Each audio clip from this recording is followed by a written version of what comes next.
good morning. සුබ දවසක් වේවා යාළුවනේ. ඔන්න මම අදත් හදලා තිනවා, පත්තු වෙලා තිනවා. එතකොට මම හදලා තිනවා අද මඤ්ඤොක්ක මාළුවක්. මඤ්ඤොක්ක එක නම් ගොඩාක් තැඹිලා නෑ හැබැයි. ඒ වෙනත් හොඳ සුවඳයි රසයි. තව මම හැදුවා සම්බෝලයක් හැදුවා.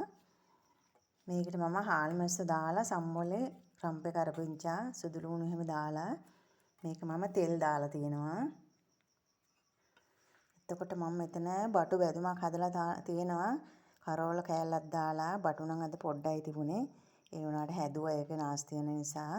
ඔයාලා හැමෝටම එහෙනම් තෙරුවන් සරණයි යාළුවනේ. පරිස්සමින් ඉන්න, සතුටින් ඉන්න. ආදරේ ගොඩක්.